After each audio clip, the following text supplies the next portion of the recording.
Akbar Pratama, seorang anak kecil yang polos, tidak pernah menyangka bahwa perjalanan bersama ayahnya, Rizal Wijaya, akan berujung pada sesuatu yang mengubah hidupnya selamanya. Rizal Wijaya, seorang pengusaha kaya, terlihat tegar dan tegas di luar, namun ketika dihadapkan pada sebuah keputusan besar, ia memilih jalan yang tak terduga. Dalam kesunyian jalan yang membentang tanpa ujung, Pak Rahmat, seorang sopir truk sederhana, tiba-tiba menjadi sosok penting dalam drama kehidupan ini. Akbar hanya bisa terdiam dengan air mata yang mengalir. Tubuh kecilnya bergetar hebat di tengah udara dingin, saat ia menyadari bahwa sesuatu yang mengerikan telah terjadi. Saya sangat berterima kasih kepada yang sudah subscribe serta yang like video ini. Semoga bahagia di dunia dan masuk surga di akhirat kelak. Saya mengajak Anda semua untuk memutihkan kolom komentar dengan menulis sholawat kepada Nabi kita tercinta. Semoga kita bisa mengambil pelajaran dari kisah ini.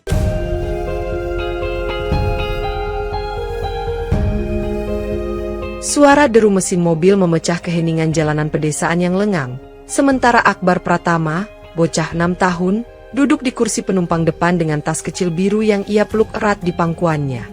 Matanya berkali-kali melirik ke arah ayahnya, Rizal Wijaya, yang terus memandang lurus ke depan dengan wajah tegang. Rahangnya mengeras, dan kedua tangannya mencengkeram setir lebih kuat dari biasanya. "Ayah, kita mau kemana sih?" tanya Akbar dengan suara kecil yang penuh rasa ingin tahu. Tetapi tidak ada jawaban selain hembusan napas panjang dari Rizal, membuat suasana di dalam mobil semakin mencekam. Jalanan di depan mereka membentang lurus tanpa ujung, dikelilingi oleh ladang kosong dan pohon-pohon tinggi yang berdiri kaku di bawah langit kelabu, seolah-olah alam pun ikut membisu dalam keheningan itu. Rizal hanya melirik Akbar sekilas dari sudut matanya sebelum kembali menatap jalan. Kali ini ia menggeser posisi duduknya seakan tak nyaman dengan suasana yang tercipta di dalam mobil. "Ayah, kok diam aja, aku lapar." "Ayah," kata Akbar lagi sambil menggeser tubuhnya ke arah ayahnya. Tetapi jawaban yang ia terima hanyalah keheningan, membuatnya menggembungkan pipinya dengan kesal. Tangan kecil Akbar mulai bermain-main dengan resleting tasnya, menariknya naik turun untuk mengusir rasa bosan. Hingga akhirnya ia bertanya dengan suara lebih pelan, "Kita nggak pulang, ya, ayah?" Rizal menelan ludah, matanya menajam sejenak, lalu tanpa menoleh ia berkata dengan suara berat, "Percaya sama ayah, Akbar, ini semua buat kebaikan kita berdua." Meskipun mendengar jawaban itu, hati kecil Akbar merasakan sesuatu yang janggal, tetapi ia tidak berani bertanya lebih banyak. Ia hanya memeluk tas kecilnya lebih erat, seolah-olah benda itu adalah satu-satunya hal yang bisa melindunginya. Dari kejauhan, terlihat jalan bercabang dengan satu arah menuju hutan kecil dan satunya lagi menuju jalan yang lebih terbuka. Dan tanpa ragu, Rizal mengarahkan mobilnya ke jalan yang menuju ke arah yang lebih sepi. Mobil berhenti mendadak di pinggir jalan yang sepi, dikelilingi ladang luas dan pohon-pohon rindang yang berdiri diam seperti bayangan gelap di bawah langit yang mulai mendung. Akbar terkejut dengan hentakan tiba-tiba itu. Tubuh kecilnya terdorong ke depan meski sabuk pengaman masih terpasang erat di tubuhnya, membuat ia menoleh ke arah ayahnya dengan mata penuh tanya. Rizal mematikan mesin mobil, menghela napas panjang, dan menundukkan kepalanya sejenak, sementara tangannya memegangi setir dengan begitu kuat hingga buku-buku jarinya memutih. "Kenapa berhenti? Ya, kita mau ngapain di sini?" tanya Akbar dengan suara lirih. Tatapannya mulai dipenuhi rasa khawatir, apalagi melihat ayahnya yang terlihat gelisah dan tak berani menatap matanya. Rizal menoleh ke arah Akbar dengan pandangan kosong. Matanya terlihat sayu, seolah-olah ada sesuatu yang berat yang ingin ia katakan tapi tak mampu ia ucapkan dengan mudah.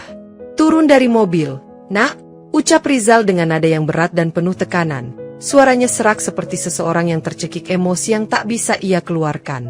Akbar terdiam sejenak, matanya membulat, dan ia menatap ayahnya dengan bingung. "Kenapa? Ya, aku nggak mau turun, aku ikut ayah aja, aku janji nggak nakal lagi." Tapi Rizal sudah keluar dari mobil, membuka pintu penumpang tempat Akbar duduk, dan dengan gerakan tegas, ia melepaskan sabuk pengaman bocah itu. "Ayo, turun, jangan bikin ayah tambah susah." Tubuh Akbar mulai gemetar, matanya berkaca-kaca, dan ia memeluk tasnya lebih erat. "Ayah, jangan, aku takut, aku nggak mau ditinggal di sini." Tangisnya pecah seiring ia mencoba memegangi lengan ayahnya. Tapi Rizal memalingkan wajahnya, menarik nafas dalam-dalam, dan berkata dengan nada datar, "Nanti ada orang baik yang jemput kamu di sini." Lalu ia kembali masuk ke mobil tanpa menoleh lagi. Ketika suara pintu mobil tertutup dengan bunyi, Brak! Tubuh kecil Akbar terlonjak dan ia berlari mendekat ke sisi pintu, memukul kaca jendela dengan kedua tangannya. Ayah, jangan pergi, tolong! Ayah, aku janji gak nakal lagi. Tolong! Teriak Akbar dengan tangisan histeris. Wajahnya menempel di kaca jendela dengan air mata yang membasahi pipinya. Tapi Rizal mengalihkan pandangannya ke depan, menghidupkan mesin mobil dengan suara bising yang seolah-olah menenggelamkan tangisan bocah itu. Ayah, ayah!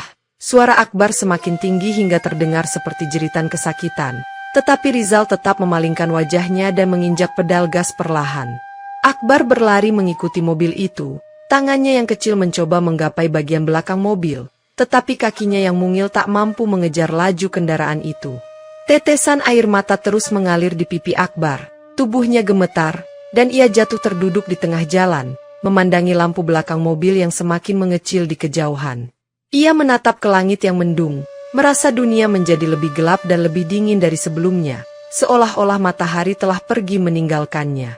Ayah! Teriaknya sekali lagi, tetapi suaranya tenggelam dalam keheningan jalanan. Tak ada yang mendengar, tak ada yang datang. Ia hanya bisa duduk di aspal yang dingin dengan lutut yang ditekuk ke dada. Tubuhnya gemetar di tengah udara yang kian dingin, sementara bayangan punggung ayahnya masih terbayang jelas di pikirannya.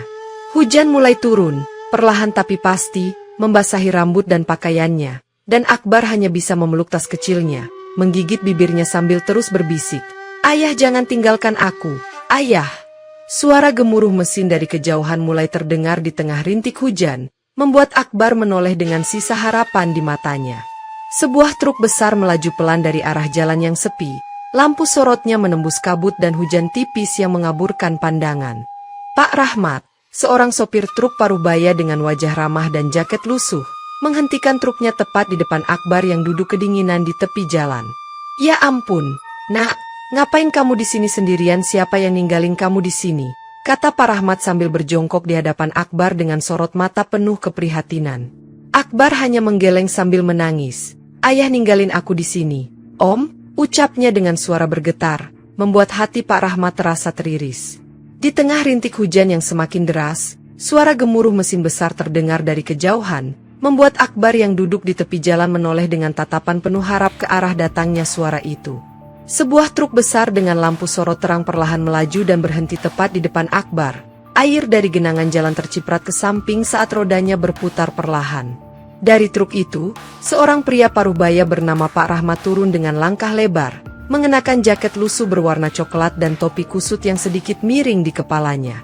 Ia berjalan ke arah Akbar yang duduk kedinginan di tepi jalan, matanya menatap bocah itu dengan campuran keheranan dan keprihatinan, sementara wajahnya menunduk untuk melihat lebih jelas. "Ngapain kamu di sini sendirian? Nah, ini bukan tempat buat anak kecil," kata Pak Rahmat dengan suara lembut, tetapi matanya penuh rasa khawatir seolah-olah ia sudah bisa menebak ada sesuatu yang salah. Akbar mendongak perlahan. Wajahnya pucat dan air matanya bercampur dengan air hujan yang membasahi pipinya, membuat suaranya terdengar parau saat ia berkata, "Ayah ninggalin aku, Om." Wajah Pak Rahmat berubah seketika, matanya terbelalak, dan rahangnya mengeras mendengar kalimat polos tapi memilukan itu, seolah-olah ada duri yang menusuk ke dalam hatinya. "Astagfirullah, kok bisa gitu? Nak, siapa namamu?" tanya Pak Rahmat dengan nada cemas sambil mengusap kepala Akbar yang mulai basah kuyup. Akbar terisak-isak sambil memeluk tas kecilnya lebih erat. Tangisnya makin kencang, dan tanpa menjawab pertanyaan itu, ia hanya menggeleng-gelengkan kepalanya dengan wajah yang penuh kesedihan. Pak Rahmat menarik napas dalam-dalam, menatap bocah itu dengan iba, dan akhirnya ia berkata, "Ya sudah, ikut Om aja ya, nanti kita cari tempat yang lebih hangat dari sini." Pak Rahmat mengangkat tubuh kecil Akbar dengan hati-hati, membawanya masuk ke dalam kabin truk, dan meletakkannya di kursi penumpang yang empuk namun terasa dingin karena pakaiannya basah. "Tenang, nak, kita cari tempat yang aman dulu," ucap Pak Rahmat sambil menghidupkan mesin truk, membuat suara gemuruh mesin memenuhi kabin, menggetarkan tubuh kecil Akbar yang masih menggigil.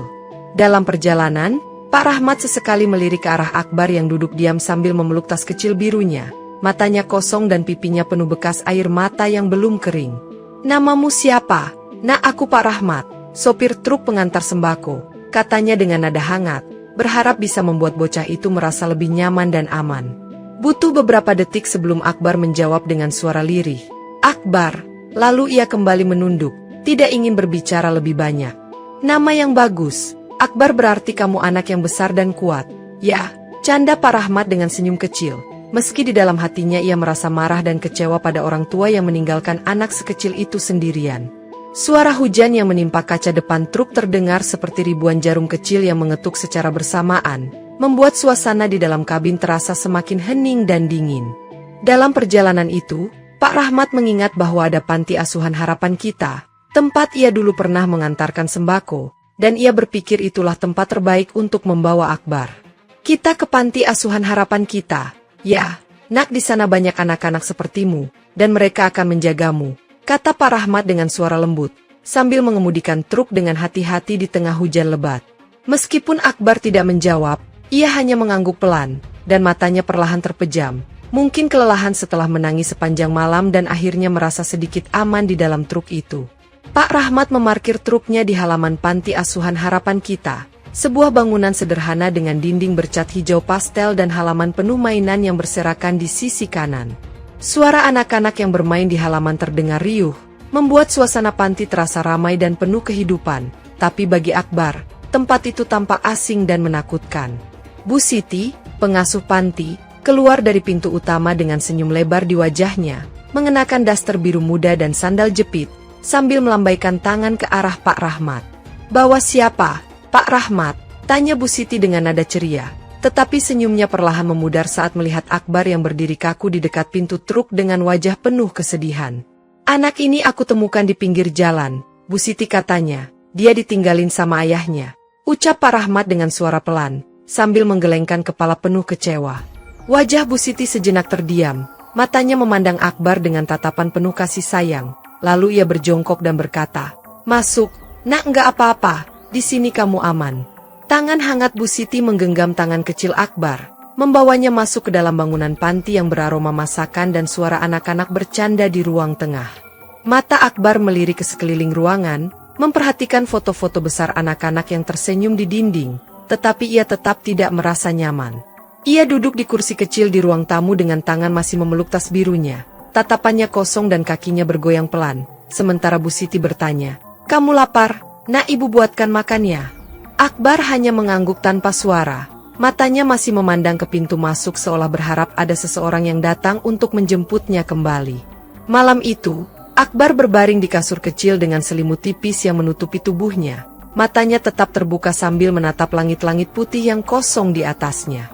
Suara napas pelan anak-anak lain yang sudah tertidur memenuhi ruangan asrama, membuat suasana terasa sunyi tetapi tidak sepi. Di luar jendela, suara hujan masih terdengar lembut, menimbulkan irama yang membuat Akbar kembali teringat pada suara hujan di jalan tempat ayahnya meninggalkannya. Ia menoleh ke arah jendela yang memperlihatkan tetesan air yang mengalir perlahan di kaca, dan matanya perlahan memanas. Air matanya mengalir tanpa henti membasahi bantal di bawah kepalanya. Dengan suara yang sangat kecil, hampir seperti bisikan, Akbar berkata, "Ayah, jemput aku." Ya, seolah-olah berharap suaranya bisa sampai ke tempat dimanapun ayahnya berada. Tangannya meraih tas kecil birunya, memeluknya erat-erat seperti seseorang yang memeluk boneka kesayangan, mencoba mencari kehangatan di tempat yang terasa asing baginya. Perlahan, kelopak matanya mulai terasa berat, tubuhnya lelah setelah seharian menangis. Tetapi pikirannya tetap memutar ulang peristiwa saat ayahnya meninggalkannya di jalan. Malam itu, Akbar akhirnya tertidur dengan wajah yang masih basah oleh air mata, sementara di luar hujan terus turun tanpa henti. Di sudut ruangan, Bu Siti mengintip dari pintu dengan tatapan iba, lalu perlahan menutup pintu dengan pelan agar tidak mengganggu tidur anak-anak. Malam pertama di panti itu terasa sunyi, tetapi bagi Akbar, sunyi itu terasa lebih berat dari sekadar kesepian. Pagi itu, sinar matahari yang masuk melalui jendela panti asuhan menerangi lantai keramik, sementara suara tawa anak-anak bergema dari halaman depan yang penuh dengan mainan berserakan. Akbar duduk sendirian di sudut ruangan dengan tas kecil birunya di pangkuan. Matanya menatap ke arah luar seolah sedang memikirkan sesuatu yang jauh dari tempat itu. Seorang anak bernama Ardi, bocah sebaya dengan rambut keriting dan senyum ceria, menghampirinya dengan membawa mobil-mobilan plastik berwarna merah cerah di tangannya. "Mau main bareng gak?" tanya Ardi dengan nada ceria, sambil berjongkok di depan Akbar dan mendorong mobil-mobilan itu ke lantai hingga menggelinding ke kaki Akbar. Akbar hanya melirik tanpa ekspresi. Matanya mengamati mobil-mobilan itu sesaat sebelum mengembalikan pandangannya ke arah luar, seolah tidak peduli. Tapi Ardi tidak menyerah. Ia duduk di lantai, mendorong mobil-mobilan itu lebih kencang hingga kembali ke arah Akbar. Kali ini mengenai kakinya dengan bunyi, tok. Perlahan, tangan kecil Akbar meraih mobil-mobilan itu dan mengamatinya dengan saksama. Matanya menelusuri setiap sudut mainan itu. Lalu dengan ragu-ragu ia mendorongnya kembali ke arah Ardi. Wajah Ardi langsung berseri-seri. Ia menepuk lantai dengan semangat sambil berkata, "Nah, gitu dong yuk, kita main balapan." Dan ia mendorong mobil-mobilan itu lebih kencang dari sebelumnya. Untuk pertama kalinya, senyum kecil muncul di wajah Akbar. Meskipun ia tidak tertawa, tapi matanya yang redup mulai memancarkan sedikit cahaya kehidupan. Tawa kecil mulai keluar dari mulut Akbar saat mobil-mobilan itu meluncur lurus ke arah Ardi. Dan pagi itu menjadi awal dari kehadiran seorang teman baru yang perlahan-lahan mulai membuka hatinya. Hari-hari di panti asuhan terus berlalu, dan kini Akbar mulai ikut bermain bersama anak-anak lain, meski ia masih lebih sering duduk sendirian di sudut ruangan dengan tas birunya di pelukan. Ardi sering mengajaknya bermain mobil-mobilan atau berlari-lari di halaman, dan meski awalnya Akbar ragu, perlahan-lahan ia mulai tertawa lebih sering dari sebelumnya. Bu Siti mengamati dari jauh, menyilangkan tangan di depan dadanya dengan senyum lega, melihat bahwa bocah kecil yang awalnya pendiam itu perlahan mulai terlibat dengan aktivitas bersama anak-anak lainnya. Anak itu cuma butuh waktu, Bu Siti kalau sudah ketemu temannya, pasti lama-lama dia bakal ceria lagi, kata Pak Rahmat suatu hari saat ia mampir mengantarkan sembako ke panti. Iya, semoga saja, jawab Bu Siti dengan tatapan penuh harap. Matanya tak lepas dari Akbar yang saat itu sedang bermain petak umpet bersama anak-anak lain di halaman. Di waktu makan siang, Akbar sudah mulai makan bersama anak-anak lainnya. Meski awalnya ia memilih makan sendirian, tapi perlahan-lahan ia menerima kehadiran mereka di sekelilingnya. Ada momen di mana Akbar masih termenung sambil memandangi jendela, terutama ketika hujan turun, karena suara hujan selalu mengingatkannya pada momen ketika ia ditinggalkan oleh ayahnya di tepi jalan. Setiap malam, saat anak-anak lain tidur, Akbar masih sering terjaga lebih lama dari yang lain, menatap langit-langit dengan pikiran yang sulit dijelaskan, seolah ada sesuatu yang ia nantikan. Tapi malam demi malam, rasa takut dan kesendirian itu perlahan memudar, terutama sejak Ardi sering tidur di ranjang sebelahnya dan mengajaknya berbicara hingga tertidur. Bu Siti merasa lega dengan perubahan Akbar, meskipun ia tahu, ada luka di hati bocah itu yang mungkin tidak akan sembuh sepenuhnya. Tetapi setidaknya, luka itu mulai terobati sedikit demi sedikit. Suatu pagi yang cerah, Pak Arman dan Bu Dewi, pasangan suami istri yang sudah lama ingin mengadopsi anak, tiba di panti asuhan harapan kita, disambut hangat oleh Bu Siti. "Kami ingin mencari anak laki-laki yang ceria dan kuat," kata Bu Dewi dengan senyum lembut di wajahnya. Tangannya menggenggam erat tangan suaminya, Pak Arman. Bu Siti mengajak mereka melihat beberapa anak yang sedang bermain di halaman. Tapi perhatian Bu Dewi tiba-tiba tertuju pada Akbar yang sedang mendorong mobil-mobilan bersama Ardi. "Siapa anak itu, Bu Siti?" tanya Bu Dewi dengan penuh rasa ingin tahu. Matanya menatap Akbar yang tampak lebih pendiam dari anak-anak lain. "Oh, itu Akbar, dia baru di sini. Baru beberapa bulan anak itu pendiam, tapi hatinya baik," jawab Bu Siti sambil tersenyum ke arah Bu Dewi. Mereka mendekati Akbar, dan Bu Dewi berjongkok di hadapan anak itu. Tatapannya lembut sambil berkata, "Halo, nak, kamu namanya Akbar, ya nama yang bagus." Akbar menatap Bu Dewi dengan penuh kewaspadaan, tubuhnya kaku, tetapi ia tetap menjawab dengan suara kecil, "Iya, kamu mau ikut ibu sama bapak ke rumah? Di rumah ibu ada banyak mainan dan ada dapur besar buat bikin kue," bujuk Bu Dewi dengan suara lembut, membuat Akbar mulai melirik ke arah Bu Siti seolah meminta persetujuan. Dengan ragu-ragu, Akbar mengangguk pelan, dan Bu Dewi langsung tersenyum lebar, sementara Pak Arman menepuk punggung Akbar dengan lembut sambil berkata, "Kamu bakal punya rumah baru, nak." Bu Siti merasa terharu melihat momen itu, dan saat Akbar memeluk tas birunya, ia tahu bahwa anak itu akhirnya menemukan harapan baru di dalam hatinya. Hari pertama di rumah baru terasa begitu asing bagi Akbar. Dindingnya dipenuhi pajangan foto keluarga, rak buku yang rapi, dan aroma masakan menguar dari dapur yang luas. Bu Dewi mengajaknya berkeliling rumah, memperlihatkan kamar barunya yang penuh warna cerah dengan poster hewan di dinding, dan sebuah rak kecil yang kosong untuk barang-barangnya. "Ini kamar kamu, nak, kamu bisa taruh barang-barangmu di sini," kata Bu Dewi dengan lembut, membuat Akbar memandang ke sekeliling ruangan itu dengan tatapan bingung. Di ruang tengah, Pak Arman mengambil gitar tua yang tergantung di dinding dan mulai memetik senar-senar gitar itu, menciptakan melodi lembut yang mengisi keheningan rumah. "Suka musik, nak, kalau mau belajar, nanti Bapak ajarin," kata Pak Arman dengan senyum ramah, membuat Akbar mengangguk dengan rasa ingin tahu di matanya. Hari-hari berikutnya, Bu Dewi sering mengajak Akbar membuat kue di dapur, mengajarinya mencetak adonan kue menjadi bentuk bintang atau bulan. Perlahan, Akbar mulai merasa nyaman, dan ia mulai berbicara lebih banyak dari sebelumnya, terutama saat Bu Dewi bercerita tentang kebun bunga di halaman belakang.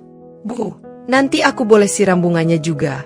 tanya Akbar suatu sore, membuat Bu Dewi tertawa kecil dan menjawab, "Tentu, nah itu kebun kita bersama sekarang." Kehangatan keluarga ini mulai membangun rasa aman di hati Akbar, membuat ia percaya bahwa rumah ini bisa menjadi rumahnya selamanya. Meski masih ada rasa rindu yang tak terucapkan, Akbar tahu bahwa ia kini memiliki tempat di mana ia merasa dicintai dan diterima. Pak Arman duduk di ruang tamu, memetik senar gitar tua dengan melodi yang lembut, sementara Akbar yang sedang duduk di lantai dekat meja makan, memainkan beberapa mainan yang tersebar di hadapannya. Tanpa sengaja, Akbar mulai mengikuti nada yang dimainkan oleh Pak Arman dengan suara kecil, tetapi jelas terdengar di tengah kesunyian ruangan. Pak Arman menoleh ke arah Akbar yang sedang mendengarkan dengan seksama. Matanya terbelalak saat mendengar suara jernih yang keluar dari mulut bocah itu. "Kamu punya suara yang bagus, nak, coba nyanyi lagi," kata Pak Arman dengan penuh semangat. Lalu ia menurunkan gitarnya dan memandang Akbar dengan rasa takjub yang tidak bisa ia sembunyikan. Akbar yang semula terkejut dengan pujian itu, perlahan-lahan mulai merasakan kepercayaan diri yang tumbuh dalam dirinya. Dan ia pun mulai menyanyikan sebuah lagu dengan suara yang semakin jelas. Aku bisa nyanyi," tanya Akbar ragu. Matanya masih tidak percaya bahwa suaranya bisa terdengar begitu indah. Pak Arman mengangguk dengan senyum lebar. "Tentu saja kamu punya bakat. Nak, kalau kamu mau belajar, Bapak akan ajari lebih banyak." Dari momen itu, Akbar mulai tertarik pada dunia musik, dan setiap kali Pak Arman memainkan gitar, Akbar tidak pernah berhenti mengikuti dengan suara dan melodi yang semakin berkembang. Mereka mulai berlatih bersama setiap sore. Kadang Bu Dewi juga ikut bergabung dengan piano tua miliknya, dan rumah itu menjadi penuh dengan suara musik yang membangkitkan semangat. Akbar merasa ada bagian dari dirinya yang akhirnya menemukan tempat, seolah-olah musik menjadi bahasa baru yang bisa ia gunakan untuk mengungkapkan perasaannya. Suatu hari, sekolah mengumumkan akan mengadakan lomba menyanyi antar kelas. Dan meskipun awalnya Akbar merasa cemas dan ragu, Bu Dewi memberikan dorongan untuk ikut serta. "Cobalah, nah, ini kesempatan untuk menunjukkan apa yang kamu bisa, tidak ada yang salah dengan mencoba," kata Bu Dewi dengan lembut, membimbing Akbar untuk percaya pada dirinya sendiri. Dengan dukungan dari Pak Arman, yang setia memainkan gitar di belakangnya, Akbar berdiri dengan gugup di atas panggung kecil yang dihiasi lampu sorot, dikelilingi oleh teman-temannya dan para guru. Akbar memegang mikrofon dengan gemetar, tetapi begitu suara pertama keluar dari mulutnya, seolah-olah dunia sekitarnya menghilang, dan hanya ada dirinya dan musik yang ia mainkan. Suara Akbar yang jernih mengalun, mengisi ruangan dengan melodi yang membuat semua orang terdiam mendengarkan, menyadari bahwa bocah itu memiliki bakat luar biasa. Setiap kata yang ia nyanyikan bagaikan cerita yang menyentuh hati, melukiskan perjalanan hidup yang penuh rasa sakit dan harapan, meskipun suaranya masih terkesan gemetar. Saat lagu berakhir, ruangan dipenuhi dengan tepuk tangan meriah dari teman-teman, guru-guru, dan bahkan beberapa orang tua yang hadir di sana. Akbar tidak bisa menahan senyum lebar di wajahnya, meski ia merasa malu, namun perasaan bangga dan dihargai mengalahkan semua rasa cemas yang menguasainya sebelumnya. "Itu luar biasa, Nak," kata Pak Arman dengan bangga, matanya bersinar saat menatap Akbar. Sementara Bu Dewi memeluknya dengan penuh kehangatan. Itu adalah pertama kalinya Akbar merasa dihargai oleh orang banyak, dan tepuk tangan yang bergemuruh itu seolah menjadi pengakuan atas segala usaha dan bakat yang ia simpan dalam dirinya. Setelah lomba menyanyi, Akbar mulai merasa lebih percaya diri, dan di rumah, ia mulai menciptakan lagu-lagu sederhana untuk mengekspresikan perasaannya yang ia simpan begitu lama. Suatu malam, saat Pak Arman sedang bermain gitar di ruang tamu, Akbar dengan perlahan mulai menyanyikan sebuah melodi yang terdengar berbeda dari lagu-lagu biasa yang ia nyanyikan sebelumnya. "Aku mau bikin lagu tentang aku yang ditinggal ayah," kata Akbar dengan suara pelan. Meskipun ada sedikit keraguan, tetapi di matanya terpancar tekad untuk mengungkapkan perasaannya. Pak Arman terdiam sejenak, memandang Akbar dengan penuh perhatian, lalu mengangguk dan berkata, "Jika itu yang kamu rasakan, Nak, maka biarkan lagu itu berbicara, aku akan bantu." Dari situ, mereka mulai bekerja bersama untuk menulis lirik dan menciptakan musik yang sesuai dengan perasaan Akbar. Lagu yang kelak akan menjadi saksi bisu perjalanan hidupnya. Akbar menulis tentang perasaan terlupakan dan kesepian yang ia alami saat ditinggalkan di tepi jalan, dan tentang harapan untuk bertemu kembali dengan ayahnya suatu hari nanti. Setiap kata yang ditulis terasa berat, tetapi juga penuh dengan keberanian, seolah lagu ini bukan hanya tentang melupakan, tetapi juga tentang memaafkan. Judulnya, Anak yang Dilupakan, kata Akbar, sambil menatap gitar yang ada di tangannya, merasakan sebuah hubungan antara dirinya dan musik yang semakin dalam. Lagu ini tidak hanya menjadi penyaluran perasaan, tetapi juga sebagai cara bagi Akbar untuk berdamai dengan masa lalunya yang penuh luka. Dari lagu itulah, nama Akbar mulai dikenal, dan Pak Arman merasa bangga melihat bocah yang dulunya diam dan pendiam, kini menjadi seorang penyanyi dengan bakat yang tak terbantahkan. Setelah berbulan-bulan berlatih, Akbar akhirnya memberanikan diri untuk merekam lagu Anak yang Dilupakan di studio musik sekolah dengan bantuan dari guru kesenian, Pak Dani. Lagu yang mengisahkan perjalanan hidupnya yang penuh kesedihan dan penantian ini diciptakan dengan penuh emosi. Setiap kata dalam liriknya seperti mengalir langsung dari hatinya. Pak Dani yang mendengarkan rekaman pertama kali terdiam, tersentuh oleh kekuatan suara Akbar dan kedalaman lirik yang menyentuh, membuatnya tersadar bahwa lagu ini bukan hanya tentang kehilangan, tetapi tentang pengampunan dan harapan. Setelah rekaman selesai, Akbar merasa sedikit lega, tetapi hatinya masih berdebar-debar, berpikir tentang bagaimana orang lain akan menerima lagunya yang begitu pribadi dan penuh rasa sakit. Pak Dani menghiburnya, "Jangan khawatir, nah ini lagu yang sangat istimewa, orang-orang akan merasakannya." Lagu tersebut kemudian diunggah ke media sosial sekolah. Tanpa diduga, dalam waktu singkat lagu itu mulai mendapatkan perhatian dari banyak orang, terutama dari teman-teman Akbar dan para guru.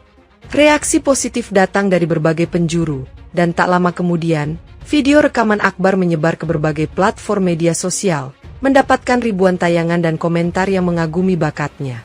Akbar yang awalnya hanya berniat membuat lagu untuk dirinya sendiri, kini merasa bahwa lagunya memiliki kekuatan untuk menyentuh banyak hati dan menginspirasi orang lain yang pernah merasa terlupakan.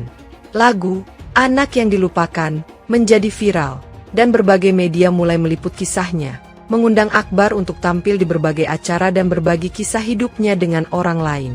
Dari sinilah perjalanan Akbar menuju dunia musik mulai terjalin, dan setiap langkahnya kini dipenuhi oleh harapan bahwa ada banyak anak seperti dirinya yang bisa menemukan kekuatan melalui musik. Berkat viralnya lagu Anak yang Dilupakan, sebuah stasiun TV lokal akhirnya mengundang Akbar untuk tampil di acara unggulan mereka, Bakat Anak Nusantara, yang dihadiri oleh ratusan penonton dan dipenuhi para juri terkenal. Meski merasa gugup, Pak Arman dan Bu Dewi memberikan dukungan penuh dengan menyiapkan segala sesuatu yang dibutuhkan. Bahkan mereka membeli baju baru untuk Akbar agar ia tampil percaya diri di panggung televisi. Ketika Akbar melangkah ke atas panggung dengan hati berdebar, suara lembut namun penuh kekuatan yang ia miliki segera mengisi ruang studio, membuat penonton tertegun dan para juri terpesona. Tak menyangka bakat sebesar itu datang dari seorang anak kecil. Setiap kata yang keluar dari mulut Akbar terasa seperti sebuah kisah yang penuh emosi, membawa penonton merasakan setiap perjuangan dan rasa sakit yang ia alami dalam hidupnya. Saat lagu selesai, Akbar menunduk sedikit, merasa malu dengan perhatian yang tiba-tiba datang, tetapi tak lama kemudian suara tepuk tangan bergemuruh, memecah keheningan yang menegangkan itu. "Luar biasa," seru salah satu juri dengan mata yang bersinar. "Penampilan ini sangat menginspirasi. Dan suaramu benar-benar memiliki kekuatan yang bisa mengubah dunia." Dengan senyum malu, Akbar menerima penghargaan, penampilan paling menginspirasi, dari stasiun TV tersebut, dan untuk pertama kalinya, ia merasakan penghargaan yang sejati atas bakatnya. Pak Arman dan Bu Dewi bertepuk tangan dengan penuh kebanggaan di belakang layar, merasakan kebahagiaan yang tak terucapkan saat melihat anak yang mereka angkat itu berdiri di atas panggung dengan kepala tegak. Setelah acara selesai, Akbar kembali ke rumah dengan penghargaan di tangan, dan meskipun ia merasa lelah, ia tidak bisa berhenti tersenyum, menyadari bahwa kini banyak orang yang menghargai dirinya. Tepuk tangan itu tak hanya memberi penghargaan, tetapi juga memberi rasa percaya diri baru bagi Akbar, yang kini mulai merasakan bahwa impian-impiannya yang dulu terasa jauh kini menjadi semakin dekat. Rizal Wijaya, yang sedang duduk santai di ruang tamu apartemen mewahnya, terhenti sejenak saat melihat nama Akbar Pratama muncul di layar televisi yang sedang menyiarkan Bakat Anak Nusantara. Wajah Akbar yang kini lebih dewasa dan penuh percaya diri muncul di layar, tetapi matanya yang dulu ia kenal, mata yang penuh kebingungan dan harapan, tak bisa ia lupakan, meskipun jarak waktu yang begitu lama. Jantung Rizal berdegup kencang, dan perasaan cemas serta penyesalan kembali menghantuinya, seolah-olah keputusan buruk yang ia buat bertahun-tahun lalu untuk meninggalkan Akbar di jalan kini terbalas dengan cara yang tak terbayangkan. Ia teringat betul saat itu, ketika ia menatap Akbar yang menangis di tepi jalan, dan betapa mudahnya ia memutuskan untuk pergi tanpa mempedulikan perasaan anak itu, merasa terjebak dalam kekacauan hidupnya sendiri. Dengan tangan gemetar, Rizal memegang remote TV, tetapi matanya tak bisa lepas dari wajah Akbar, yang kini membawakan lagu dengan suara indah yang membuat siapapun terpesona. Dia berhasil tanpa aku, gumam Rizal perlahan, merasa bingung antara rasa bangga terhadap keberhasilan Akbar dan penyesalan karena tak pernah mendampingi anak itu sejak awal. Akbar tak hanya berhasil mencuri perhatian, tapi juga memenangkan hati banyak orang, sementara Rizal merasa seolah-olah ada tembok besar yang memisahkan dirinya dengan anak yang kini tumbuh menjadi sosok yang menginspirasi. Lalu, Rizal teringat pada saat pertama kali ia meninggalkan Akbar, tatapan penuh ketakutan yang terukir di mata anak itu, dan hingga kini, bayangan itu tidak pernah hilang dari pikirannya. Perasaan bersalah itu menggerogoti dirinya, membuatnya tak bisa fokus pada apapun. Dan untuk pertama kalinya dalam bertahun-tahun, ia merasa menyesal atas keputusan yang telah ia buat. Dengan tatapan kosong, Rizal mematikan televisi dan merosot ke sofa, merasa tak tahu harus mulai dari mana untuk mencari jalan kembali ke dalam hidup anak yang kini telah mencapai kesuksesan besar. Malam itu, Rizal terjaga lebih lama dari biasanya, matanya terjaga lebar, memandangi langit malam yang gelap di luar jendela. Pikirannya terus dipenuhi suara tangisan dan jeritan kecil yang pernah terdengar bertahun-tahun lalu. Akbar yang memohon dengan suara serak, "Jangan tinggalin aku, ayah," terus bergema dalam pikirannya, seperti sebuah rekaman yang terus diputar tanpa henti, membuatnya merasa terperangkap dalam rasa bersalah yang mendalam. Rizal mencoba menenangkan dirinya, tetapi suara itu kembali mengganggu pikirannya, seolah-olah Akbar masih ada di sana, memanggil-manggil dengan penuh harapan. Dengan gelisah, ia bangkit dari tempat tidur dan mengambil ponselnya, mencari nama Akbar Pratama di internet, berharap menemukan sesuatu yang bisa membuatnya merasa lebih baik. Saat hasil pencarian muncul, Rizal tertegun melihat video Akbar yang sedang tampil di acara TV. Lagu "Anak yang Dilupakan" mengalun dengan penuh emosi, dan ribuan orang menontonnya dengan terpesona. "Ini dia, ini anak yang pernah aku tinggalkan," bisik Rizal dengan suara serak. Matanya mulai berkaca-kaca saat menyaksikan putranya yang kini menjadi penyanyi berbakat. Video itu tidak hanya mendapat ribuan like dan komentar, tetapi juga di-share oleh orang-orang yang merasa terinspirasi oleh perjalanan hidup Akbar yang begitu mengharukan. Rizal merasakan beban yang berat di dadanya, dan perasaan cemas serta penyesalan terus menggerogotinya, seolah-olah ia tidak bisa lari dari bayang-bayang masa lalu. "Aku sudah terlambat, aku sudah membuat kesalahan besar," gumam Rizal. Sambil memandang layar ponselnya, hatinya dipenuhi oleh perasaan bersalah yang tak bisa dihapuskan begitu saja. Rizal tahu bahwa meskipun Akbar telah berhasil, kesalahannya sebagai seorang ayah akan terus menghantuinya, dan tidak ada cara untuk mengubah apa yang telah terjadi. Rizal merasa gelisah dan terombang-ambing antara penyesalan dan keinginan untuk memperbaiki semuanya. Akhirnya ia menyewa seorang detektif swasta untuk melacak keberadaan Akbar yang kini mulai terkenal. Tak butuh waktu lama bagi detektif itu untuk menemukan alamat Pak Arman dan Bu Dewi, orang tua angkat Akbar, dan Rizal merasa hatinya berdebar kencang saat ia berdiri di depan pintu rumah mereka. Dengan hati yang penuh keraguan dan kebingungan, Rizal memutuskan untuk datang ke sekolah tempat Akbar belajar, berharap bisa melihat anaknya dari jauh tanpa mengganggu kehidupan baru yang telah ia bangun. Ketika ia tiba di sekolah, Rizal berdiri di balik pagar dan memperhatikan Akbar yang sedang tertawa bersama teman-temannya di lapangan. Senyuman tulus di wajahnya membuat jantung Rizal berdegup kencang. Sejenak, Rizal merasa ingin mendekat dan memeluk Akbar, tetapi rasa bersalah yang begitu besar membuatnya tetap berdiri di tempat, tak mampu bergerak. Dari kejauhan, Akbar tampak begitu ceria, tidak ada tanda-tanda kebingungannya yang dulu, dan untuk sesaat, Rizal merasa seolah-olah ia bukan bagian dari kehidupan anak itu lagi. Hati Rizal penuh dengan perasaan yang bertentangan, antara kebanggaan melihat Akbar yang berhasil dan penyesalan karena tidak berada di sana untuk mendukungnya sejak awal. Aku harus menemui dia, harus ada cara untuk meminta maaf, pikir Rizal, tetapi kakinya tetap terasa berat. Seolah ada dinding yang membatasi jarak antara dirinya dan Akbar. Rizal akhirnya menarik napas panjang, menoleh perlahan, dan pergi meninggalkan sekolah dengan langkah yang lambat, sambil memikirkan langkah apa yang harus ia ambil selanjutnya. Pertemuan itu yang sempat terasa dekat, kini seolah mengingatkan Rizal bahwa meskipun waktu telah berlalu, jalan untuk mendapatkan kembali Akbar takkan pernah mudah. Akbar sedang berjalan menuju gerbang sekolah setelah pelajaran selesai. Matanya yang tajam menangkap sosok pria yang berdiri di balik pagar sekolah, menatapnya dengan intens. Meskipun hanya sekilas, ada sesuatu yang familiar dari sorot mata pria itu, seperti ada kenangan yang tersembunyi, namun Akbar tak bisa langsung mengenali siapa dia. Perasaan aneh itu melintas sejenak, namun Akbar memilih untuk melanjutkan aktivitasnya, berbaur kembali dengan teman-temannya, mencoba mengabaikan perasaan yang tiba-tiba muncul itu. Rizal, yang berdiri diam di balik pagar dengan tubuh yang gemetar, merasa dadanya sesak, seolah dunia menjadi berat untuk ditanggung, tetapi ia tetap memilih untuk tidak mendekat dan pergi tanpa mengatakan sepatah kata pun. Akbar yang sudah melupakan sejenak sosok pria itu, melanjutkan hari-harinya dengan tawa ceria, tanpa tahu bahwa pria yang ia lihat tadi adalah Rizal, ayah kandungnya yang dulu meninggalkannya. Langkah Rizal semakin menjauh. Namun ia tidak bisa menahan perasaan kesal dan bingung yang melanda hatinya.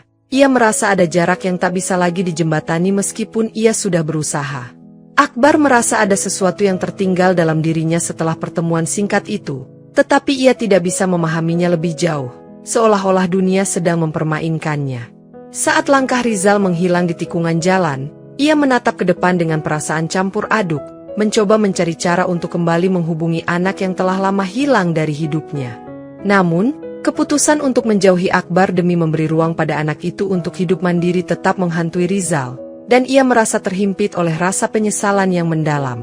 Saat Akbar berbalik kembali melangkah dengan riang, ia tidak tahu bahwa pria yang baru saja ia lihat adalah bagian dari masa lalu yang terkubur, yang mungkin akan kembali menghantui langkahnya. Beberapa hari setelah pertemuan tak terduga di sekolah, Akbar menerima surat resmi dari pihak sekolah yang memberitahukan bahwa seseorang ingin bertemu dengannya di kantor kepala sekolah.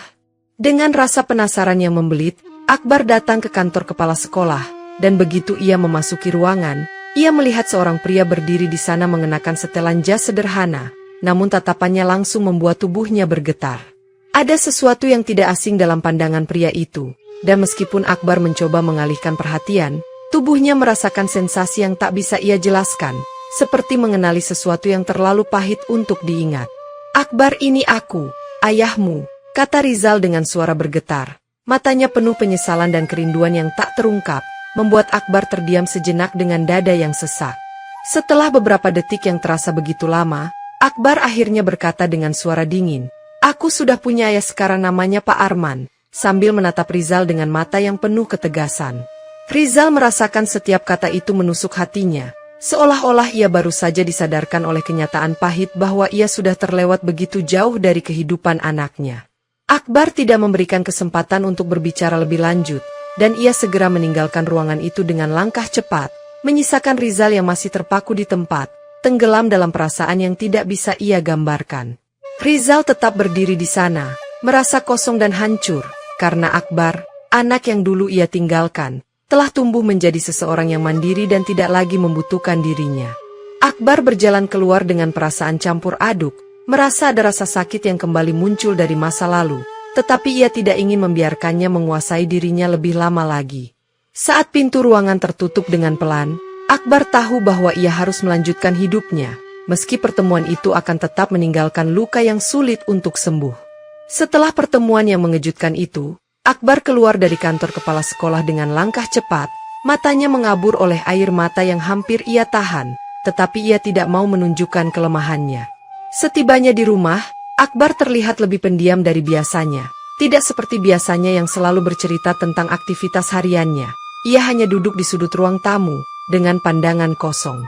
Bu Dewi, yang menyadari perubahan itu, menghampirinya dengan penuh perhatian dan bertanya, "Ada apa? Nak, kamu tampak berbeda dari biasanya." Tetapi Akbar hanya menjawab dengan singkat, "Enggak apa-apa, Bu." Meskipun kata-kata itu terlontar dengan nada yang biasa, Bu Dewi bisa merasakan ada sesuatu yang mengganjal di hati Akbar, sesuatu yang tidak bisa ia ungkapkan dengan mudah. Malam itu, di atas ranjangnya, Akbar terbaring dengan mata terjaga, memikirkan pertemuannya dengan Rizal, ayah yang selama ini ia anggap telah pergi selamanya. Meski ia sudah berusaha menahan amarahnya, perasaan itu kembali muncul, membuat hatinya berdebar hebat, seolah rasa sakit itu tidak pernah benar-benar pergi. Kenapa ayah nggak pernah ada waktu itu, kenapa harus ditinggalkan? Pikir Akbar. Pertanyaan-pertanyaan itu terus mengalir tanpa henti, dan ia merasa marah pada dirinya sendiri karena tidak bisa melupakan semuanya. Bu Dewi masuk ke kamar dan duduk di sisi tempat tidur, mengelus rambut Akbar dengan lembut. "Apapun yang terjadi, kami selalu ada di sini untukmu, Nak." Akbar menatap Bu Dewi, tersenyum kecil meski hatinya masih terasa kosong. "Terima kasih, Bu, aku nggak tahu kalau bisa merasa seperti ini," jawabnya dengan suara pelan. Meskipun luka itu belum sembuh, Akbar mulai merasakan bahwa ada cinta lain yang bisa ia terima, cinta yang membuatnya merasa diterima, dan itu memberinya sedikit kekuatan untuk melanjutkan hidup. Rizal yang terpuruk setelah pertemuan yang gagal dengan Akbar memutuskan untuk tidak menyerah, dan dengan hati penuh keraguan, ia mengirim pesan kepada Bu Dewi dan Pak Arman untuk meminta izin bertemu dengan Akbar secara baik-baik.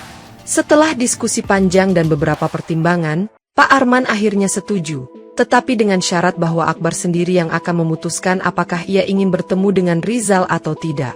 Akbar, yang merasa masih sangat bingung dan terbelah, akhirnya setuju untuk bertemu dengan Rizal di sebuah kafe kecil di pinggir kota, di mana ketegangan terasa sejak detik pertama mereka duduk di meja yang sama. Rizal tiba lebih dulu di kafe, duduk gelisah sambil menatap pintu, menunggu Akbar datang dengan perasaan yang sangat berat, dan ia bertanya-tanya apakah Akbar masih mau mendengarkannya. Ketika Akbar masuk dan melihat Rizal yang duduk di sana, ia merasa jantungnya berdegup kencang, dan meskipun ia tidak ingin menunjukkan perasaan itu, ada perasaan yang sangat dalam menyelimuti dirinya. "Akbar," kata Rizal, suaranya sedikit serak, "aku tahu aku sudah melakukan kesalahan besar, tapi aku ingin mencoba memperbaikinya. Aku ingin kamu tahu aku menyesal." Akbar hanya diam sejenak, lalu menjawab dengan nada datar, "Kamu sudah terlambat, ayah aku sudah punya keluarga sekarang." Rizal menundukkan kepala, merasa kata-kata Akbar seperti sebuah pisau yang menusuk hati, tetapi ia tetap berusaha mencari cara untuk berbicara lebih banyak. "Aku ingin menunjukkan bahwa aku bisa menjadi orang yang lebih baik untukmu," kata Rizal, berharap ada kesempatan untuk memperbaiki semua yang telah hilang. Akbar menatapnya, hatinya masih diliputi perasaan ragu dan marah, tetapi di balik itu, ada sedikit ruang untuk kemungkinan baru, meskipun ia tidak tahu apakah itu akan membawa kebahagiaan. Rizal menatap Akbar dengan mata yang penuh penyesalan. Air mata mulai mengalir di pipinya, sesuatu yang tak pernah ia lakukan sebelumnya di hadapan orang lain. "Aku tahu aku bukan ayah yang baik, tapi aku mohon beri aku kesempatan untuk mengenalmu," kata Rizal dengan suara bergetar, berusaha mengendalikan emosinya sambil memandang lurus ke mata Akbar. Akbar yang terdiam cukup lama, akhirnya mengangguk kecil, dan dengan suara yang datar ia berkata, "Kalau aku kasih kesempatan, itu bukan buat ayah tapi buat diriku sendiri." Rizal merasakan setiap kata itu seolah menusuk jantungnya, tetapi ia tahu bahwa Akbar mulai membuka sedikit pintu yang selama ini terkunci rapat di hatinya. "Aku nggak bisa membalikan waktu, Nak," lanjut Rizal. "Tapi aku janji, aku akan selalu ada untukmu mulai sekarang." Akbar masih diam, tetapi matanya yang sedikit berkaca-kaca menunjukkan bahwa ada sedikit harapan yang mulai tumbuh di dalam dirinya. "Ini mungkin nggak mudah," kata Akbar, "tapi aku akan coba. Ayah, aku akan coba menerima kamu." Rizal mengangguk pelan, merasa bahwa mungkin ada peluang untuk memperbaiki semuanya, meski perjalanan itu pasti akan panjang dan penuh dengan luka lama yang belum sembuh. Percakapan itu berlangsung dalam keheningan yang mendalam, tetapi bagi Rizal, itu adalah awal baru yang ia harapkan, sebuah langkah kecil menuju pemulihan hubungan mereka. Akbar menatap Rizal dengan sedikit senyum, dan untuk pertama kalinya, ia merasa ada harapan bahwa meskipun masa lalu itu kelam, mungkin ada kemungkinan untuk memperbaiki semuanya. Setelah percakapan yang penuh emosi, Hubungan antara Akbar dan Rizal mulai berangsur membaik, meskipun ada banyak hal yang harus mereka selesaikan. Rizal mulai mengunjungi rumah Pak Arman dan Bu Dewi sesekali, berbicara dengan Akbar tentang hal-hal ringan, bahkan bermain gitar bersama di ruang tamu mereka yang hangat. Pak Arman menyadari bahwa meskipun Rizal memiliki masa lalu yang kelam, ia benar-benar berusaha untuk menjadi ayah yang lebih baik bagi Akbar, dan itu tidak bisa diabaikan begitu saja. Di tengah kebersamaan itu, Akbar perlahan-lahan mulai membuka hatinya, meski ia masih berhati-hati menjaga jarak emosional, takut terluka lagi seperti dulu. Setiap kali Rizal bermain gitar, Akbar ikut bernyanyi bersama, dan meskipun suaranya tidak selalu stabil, itu menunjukkan bahwa ia mulai menerima kehadiran ayahnya kembali. Bu Dewi dan Pak Arman selalu ada untuk memberi dukungan, menjaga kedamaian di rumah, dan membiarkan mereka berdua menemukan jalan mereka dalam hubungan ini. Akbar tidak langsung bisa melupakan semuanya, tetapi di balik senyumannya yang mulai kembali, ada sedikit harapan bahwa hubungan mereka bisa diperbaiki. Rizal merasa berat, tetapi ia tahu bahwa setiap detik yang ia habiskan bersama Akbar adalah kesempatan untuk menunjukkan bahwa ia bisa menjadi ayah yang lebih baik. Hari demi hari, Akbar semakin terbuka. Ia mulai menceritakan lebih banyak tentang sekolah, teman-temannya, dan mimpi-mimpinya, sesuatu yang dulu ia sembunyikan dalam kesendirian. Meskipun luka-luka lama belum sepenuhnya sembuh, hubungan mereka kini mulai terjalin kembali, perlahan tapi pasti, dan itu memberi mereka kedamaian yang sulit didapatkan sebelumnya. Suatu sore yang penuh keheningan, Rizal mengajak Akbar duduk di halaman belakang rumah Pak Arman, tempat mereka sering berbincang-bincang sambil menikmati udara segar. Rizal memandang Akbar dengan tatapan serius, dan dengan suara yang penuh sesal, ia mulai berbicara. Aku tahu selama ini aku nggak jadi ayah yang baik, aku meninggalkanmu begitu saja, dan aku sangat menyesal. Bukan karena aku nggak sayang kamu, nak, lanjut Rizal, tapi aku waktu itu takut-takut nggak bisa jadi ayah yang baik buat kamu. Akbar mendengarkan dengan seksama, matanya penuh dengan emosi yang sulit dijelaskan, namun ia tetap diam dan memberi kesempatan bagi Rizal untuk mengungkapkan semuanya. Aku tidak punya alasan yang benar-benar bisa membenarkan apa yang aku lakukan, kata Rizal. Tapi aku ingin kamu tahu, kalau aku menyesal, dan aku ingin memperbaiki semuanya. Ada keheningan sejenak antara mereka, dan Akbar merasakan beban yang selama ini ia bawa perlahan mulai terangkat. Setelah beberapa lama, Akbar akhirnya berbicara dengan suara yang agak serak. Aku nggak bisa janji buat maafin ayah, tapi aku mau coba. Rizal menatap Akbar dengan penuh harapan, merasa ada sedikit cahaya di ujung terowongan, meskipun perjalanannya masih panjang. Terima kasih, nah itu sudah lebih dari cukup, jawab Rizal sambil tersenyum, meskipun ia tahu bahwa perbaikan hubungan mereka membutuhkan waktu dan usaha yang lebih besar. Mereka duduk bersama dalam keheningan yang damai, dan meskipun belum ada jawaban pasti, Akbar merasa sedikit lebih lega, merasa bahwa masa depan mereka mungkin bisa lebih baik. Setelah percakapan yang mengubah banyak hal, Akbar merasa terinspirasi untuk menulis lagu baru, yang kali ini bercerita tentang perjalanan menerima orang yang pernah melukainya. Dengan gitar yang sering dimainkan oleh Pak Arman, Akbar mulai menulis lirik untuk lagu yang ia beri judul, Ayah yang Kembali, menceritakan proses penerimaan dan pengampunan.